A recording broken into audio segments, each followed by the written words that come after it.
Well, good afternoon, everyone. Thanks for joining us again, and welcome back to our Department of Labor and Economic Opportunity webinar series focusing on workplace mental health. As you all know probably by now, there's a Q&A box on your screen that you can submit questions to at any time throughout our presentation today. We'll get to as many as we can at the end. Sometimes we do great, sometimes not so much, but we do our best. So we'll make sure we make that happen. And if you haven't already, please make sure you sign up for emails on our michigan.gov/workplace mental health page. The site also includes all the recordings of all the webinars we've done, our workplace mental health report, and other links to information and resources that are valuable to integrate this into our workplaces. We kicked off this series in January. We've had a great lineup throughout the year. We have a great lineup throughout the rest of the year, including today. As you all know, we do them monthly on the third Thursday at 2 p.m., barring any changes we need to make to accommodate any speakers, because it's about content, not quantity. So we try to make sure we're putting out great information and good information for you all. We may also do a couple additional webinars on other topics that come up, and you might see those. So if you're on that email list, you'll definitely see us announcing any other topics that we're going to try to slip in here before the end of the year. And our goal, of course, is to provide working people and employers with information about issues impacting our workplaces. And you hear that a lot about workplace safety and health.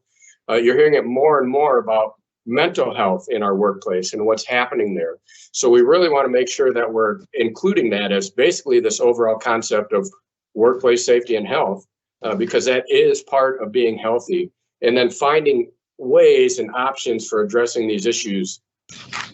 As we've continued to develop this work, I know I've shared before that we really look at it as a sort of three pillars developing around the scope of our work. And that's things that are in the workplace itself that are causing challenges, things affecting the workplace, which are things people might be bringing in with them, and then making sure that we provide resources to those individual behavioral health supports that people need, because there is a part for all of us to play to make sure we're maintaining and taking care of our own mental health and well-being. And you can't just expect others to do that for you. So we want to make sure those tools are there so people know how to access them and use them. So we presented a lot of data in our report and our webinars, and often the scale of these challenges can be overwhelming. But as I've said before, we'll tackle these challenges together, and we'll build stronger communities and workplaces together. So I was able to hear our guest today during a presentation he did during the University of Michigan's virtual workplace mental health conference. And it was great to hear an owner's perspective of what they saw in their workplace, what they needed in their workplace to make their employees better and stronger and more resilient, and how other employers should be viewing that for their workplaces as well. So J.W. Fisher has taken a lead role, not only in his workplace, but out there in the larger community through not only the conference I mentioned, but partnerships in the Great Lakes Bay regional area, where they're really focused on this issue and creating tools for employers and workers out there to better handle these situations. So JW, I'll turn it over to you. Sure, well, thank you. Welcome to whoever's out there listening. I'm J.W. Fisher. I'm president of Fisher Contracting. We're an excavating contractor with our home in Midland, Michigan. I've lived in Midland all my life. There are 10 Fisher family-owned construction-related business throughout mid-Michigan. And together, I'm reading kind of my notes from a couple of years ago. It says 325 people, but we're well up over 500 people, employees in Michigan this year. We also do a lot of work in the South and Southeast. I'm in Alabama as I speak to you right now on a job in Tuscumbia, which is near Muscle Shoals. And so you're probably kind of wondering, why would a construction company become interested in mental health? And to be honest, I never had any driving interest in it. I'm a civil engineer by education and a business person by occupation. But I went to a 2018 mental health summit that was put on by the Great Lakes Bay Regional Alliance in November 2018. And I originally went to two friends of mine who had lost a loved one to suicide. And I thought, well, I'm gonna go there and show my support. By 9 in the morning, kind of the scales have fallen off my eyes, and the things that they were talking about there, I recognized that I've been dealing with my employees all along on kind of a haphazard basis. Often it would be when a supervisor late in the year was just overloaded with work and anxiety, and it just kind of fall off the cliff. A guy or a gal that formerly every customer wanted on their job and every employee wanted to work for had become a pariah, and nobody wanted to be near them. And these people couldn't see it for themselves. And usually they would end with me kind of grabbing them by the collar and saying, look, you're going to go see the psychologist over here who we had a lot of confidence in, and or you can't work for us anymore. And they would always kind of go off kicking and dragging their feet with a black cloud over the head, mumbling under their breath. But they would come back with kind of a sheepish surprise, saying, you know, that actually helped.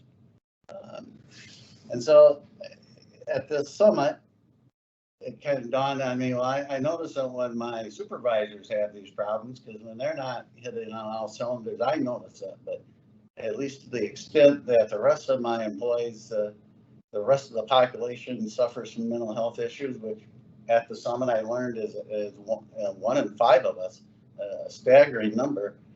My employees must suffer that too. And I also realized as an employer, I was pretty uniquely situated to do something about it.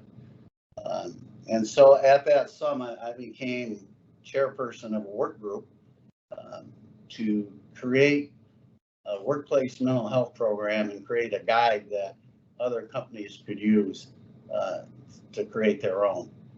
And to show you how ignorant I was about the whole mental health world, we're there at this big summit and we're talking about me leading this group to form an EAP, and Dr. Barry from Children and Family Services tapped me on their shoulder and said, well, J.W., you have an EAP with us. And I said, well, no, I don't. She said, oh, you do. And I said, well, I thought that was just for drug and alcohol problems. And of course, as I got reading the contract, it actually offered any of my employees and their families 5 free visits. And here we had this great tool that I wasn't utilizing. So I went back and started talking to my employees, and I found out quite a few of them actually would admit to having different types of mental health issues, or their family had it.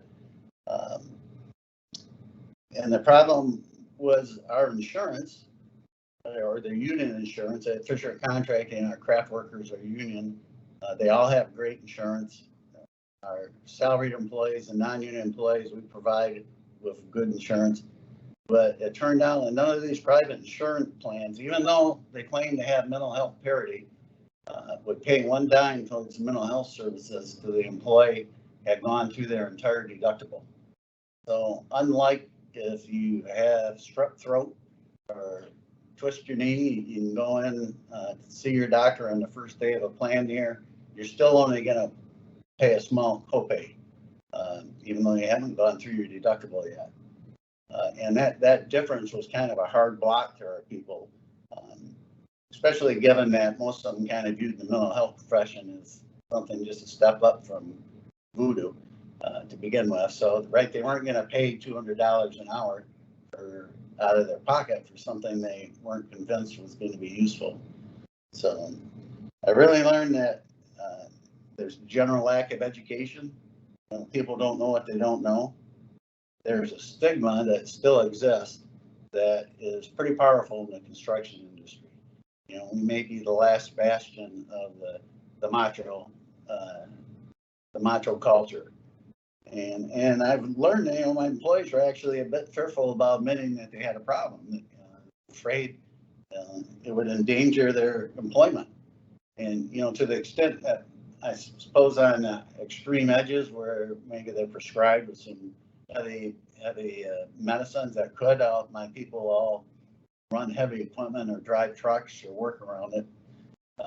But the great majority of their problems don't involve that kind of treatment. And we found that even those that are suffering some severe depression, we can work with their doctor to get the medicine right, and they can continue to do their job. And they do it better when they're feeling better. So we set about kind of addressing these issues. I found out it was actually quite a struggle to change your insurance plan mid-year. And so we just decided we're going to address this. We told our people, we rolled a plan out at a company-wide safety meeting, and we addressed the stigma. And we had 2 employees, well-respected employees, one was supervisor, one was actually my son, tell about their mental health struggles. And it was extremely persuasive. And their message, you could hear a pin drop in that room. We had 350 people in that room. And their message was, it doesn't get better on its own. They fought it. My son treated it with alcohol. The other gentleman slipped into some terrible depression. But the second part of the message was they got help, and they got good professional help, and it worked, right? That it actually helped. And so that just, whatever stigma there was prior to those 2 speaking was gone. We've effectively eliminated stigma out of that work group. And then we just addressed the cost, and we said, until you burn through your deductible, we'll reimburse you dollar for dollar if you need mental health assistance. We still do that for our union employees. We can't really affect their plan. And it works. We'll get requests for reimbursement, and you can tell how many kids the employee has. They got 5 kids that quit submitting for reimbursement in January, right? They've gone through their deductible. If they're single guy or nearing retirement, it takes to August to go through their deductible. So, but that still works, and it's greatly appreciated. We did get our insurance to change. I'm going to go through some of the numbers a little bit later for the business people, so you can see what it costs us. And I assume we're pretty typical. We have pretty generous insurance to begin with, but we self-insure up to an attachment point of $75,000. So first $75,000 of each employee's contract we pay. So the insurance company doesn't take on a heck of a lot of risk. Really, all we're absorbing that was different by doing this is the deductible portion.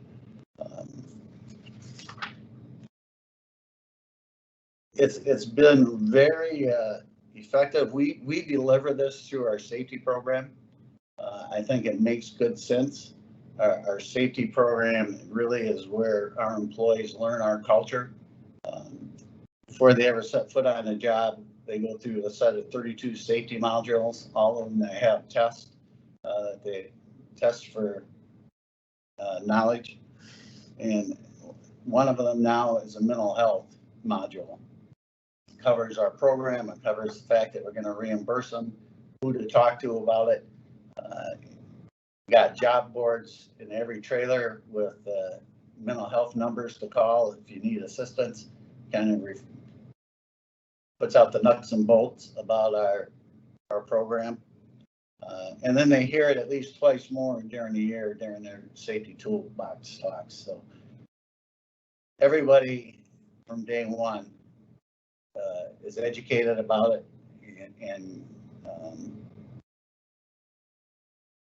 and learns how to use it. In addition, we didn't do the mental health first aid, but we hired a local firm to come in and train our 325 people. They did a 4-hour training, which in hindsight probably should have just had Rob come and do the mental health first aid, but he wasn't doing it then. And that was really effective. And then we spent 8 hours with all of our supervisors and safety people training them on what to look for and how to handle employees and how to encourage employees to get help. And those people, I always regret underestimating my employees because, they just step up. You're a little bit thinking, man, they're not going to take this seriously. They're going to be cynical about this, but they're not. They are smart, intelligent people, and they really took it to heart. So I kind of get lost in my presentation here, but I'm going to go over some of the results of it that we had in the first year where we actually had our insurance change, the first full plan year. So just the raw cost of what we spent prior to implementing this program, we still spent money on mental health issues. You know, the employees had to keep their deductible. We had some people that still got help. So we, in the plan year prior to implementing this, we spent $61,000 plus or minus on mental health cost codes in our insurance plan. So about $187 per employee. And the year we implemented it, that doubled. We spent $138,000. So about $425 per employee. But the increase was only that difference. And the total cost as a percentage of our revenue is about 1/100th of a percent, about 0.01%. So it's not free, right? It wasn't free. That $60,000 is real money, but I believe, and I'm going to explain why I believe we get an incredible return on investment on it. One, I just go through the numbers. Out of those 325 employees we had that first year, we had 284 mental health office visits. And that's not necessarily our employees, right? Their families are covered also. 13 substance abuse office visits, and that doesn't count the guys that flunk a drug test and ship them off to the EAP to go through counseling and try and get themselves cleaned up. There was 37 inpatient days from 8 mental health admissions. And 23 visits to Family and Children's Services, which is our EAP provider, and that's really just another mental health office visit. So, not surprisingly, the cost doubled, the usage doubled. And the couple of reasons I believe there's a ROI. Our business is a tough business. We're doing about 120 million now at Fisher Contracting in volume. Those projects are almost all hard bid projects with a lot of dollar pressure, are run by 15, 20 really intelligent foremen and supervisors. And the weight of the world is on these people. And some of these jobs, not every job is a good job. And some of these jobs, as you get into the fall of the year, you know, we live in Michigan and we have a state holiday on November 15th. Every completion date on every construction job is noon on November 14th. So, but you get into the fall of the year, and in our world, when it rains, it creates mud, and the ground gets wet, it's cold, it's cloudy, it won't dry up. The pressure on these guys are tremendous, and these guys are in charge of tens of millions of dollars of money. They're running sizable businesses. Each job is really a sizable business of its own. And if just one of those guys is not functioning well, it can easily cost us hundreds of thousands of dollars. So a $60,000 increase, I can't document that year before our job costs for this and the year after we implemented it was this, because unfortunately our job costs swing pretty wildly. A lot depends on whether we have a wet fall or a dry fall. But I can tell you from the seat of my pants, my dad used to have a saying, fix the obvious. And to me, this was fix the obvious for really a fairly small investment. I'm keeping those people functioning on a high level. And then there's just a personal level, right? We all claim our employees are our most important asset. If you really believe that, then your minimum responsibility towards them is to keep them safe and to keep them healthy. And shame on me till I went to that mental health summit. The healthy part was always keeping them dry, keeping them safe. When the pandemic hit, it was giving them places to wash their hands, making sure they had masks. But I realized that the mental health was an equally important piece of it. And in some ways, for my bottom line, it was probably more important. And just before I rolled this out, we lost a 26-year employee to suicide. And it really rattled the company. And do I know if I rolled this out 2 months earlier, it would have helped? You know, we'll never know. It wouldn't have hurt. And it did set the tone. I think one of the reasons everybody was willing to hear this message and act on it was because we lost that gentleman. So I did all this kind of with my two hats on, my Fisher Contracting president hat and my chair of the Great Lakes Bay Mental Health Partnership steering team hat on. So the goal was that we build this mental health program, the Fisher company would roll it out, get some of the bugs out of it, and then put it out there for any company to use. So if you go on the Great Lakes Bay Regional Alliance website, there'd be a mental health page, and you'll find on there an owner's guide to creating and implementing a mental health program. It explains what we did, why we did it, how we did it, what it cost, why we think the ROI is what it is. So you can make it, if you're a business owner, you can make a business decision around this. And there's also a very simple company assessment tool there that probably take you 15 minutes to fill out. And I just used it as a gap tool, and whatever I had a no on. I had a lot of maybes and kind of answers on there, actually. We were kind of doing something, but we weren't doing it well. And maybe we were doing something and didn't even, wasn't intentional enough. So, but it made an excellent roadmap for me to put this program together. I can just say, you know, who you hire these days, at least in my business, determines how well you're going to do. And in a tight labor market, this has been a genuinely good retention tool and a genuinely good attraction tool. Employees come that work for other companies and see what we're doing, and they're shocked that we're doing it, and that we're going to reimburse them, and that we actually do reimburse them. The union employees that we're still just reimbursing dollar for dollar. And that extra cost I talked about included that reimbursement. It wasn't just the insurance through our insurance program. So I think it's been a great thing for our company. I think it's been a great thing for our employees.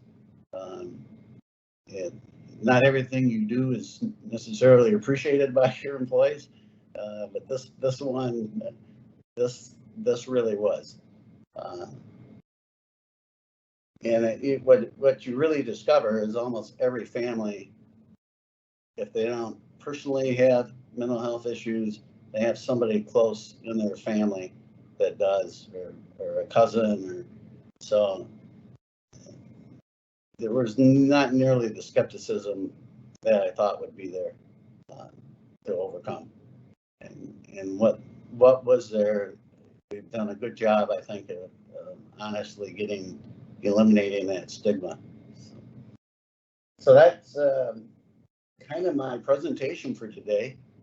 I hope it was somewhat coherent, and be happy to answer any questions.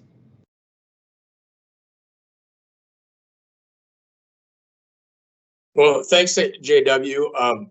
We did have a couple of questions come in. So, Nicole, there's just a couple. So if you don't mind, I'll just take those if you don't mind.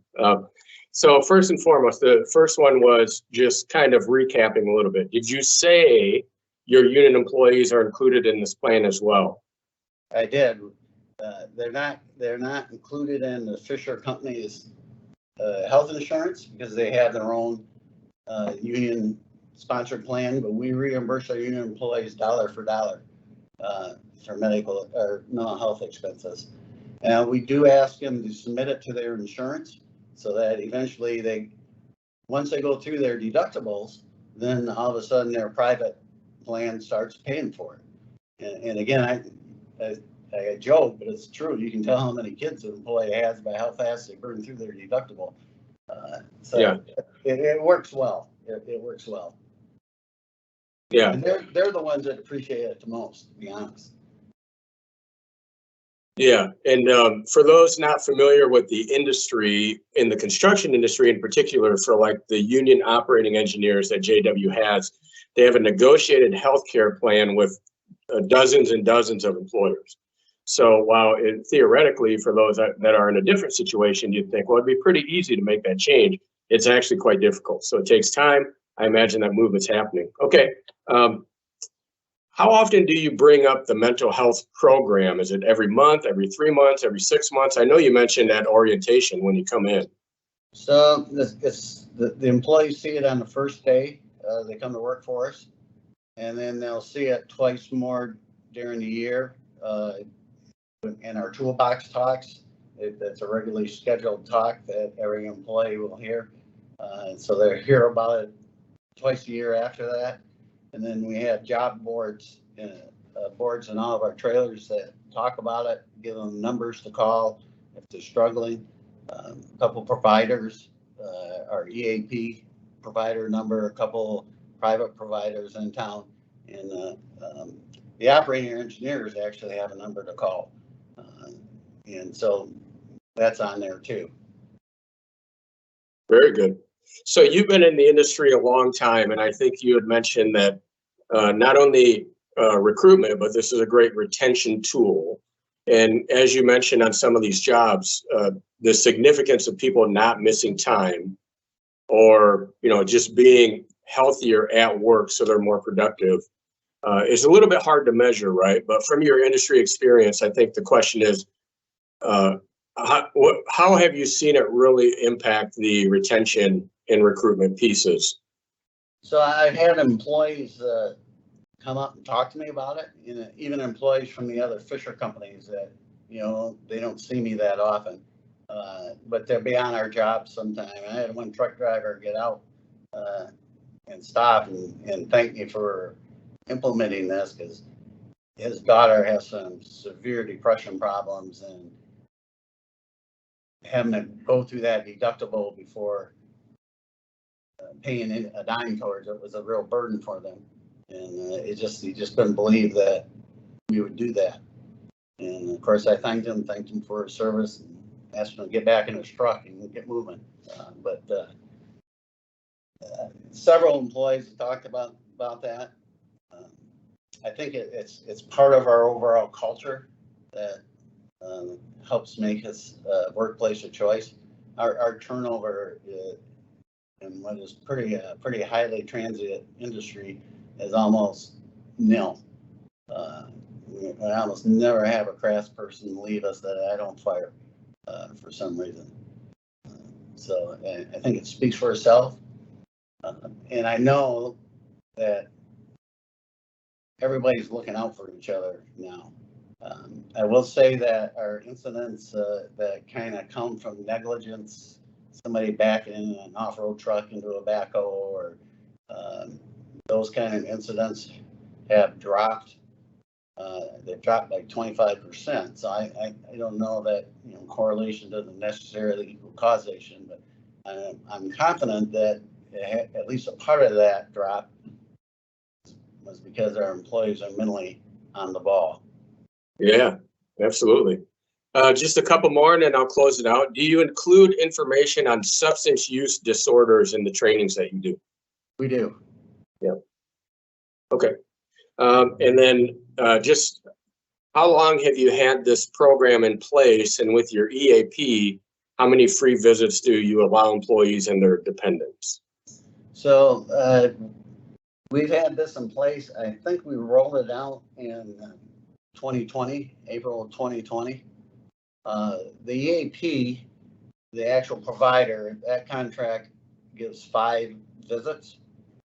But if that's not sufficient, our health insurance will pick up a charge after that.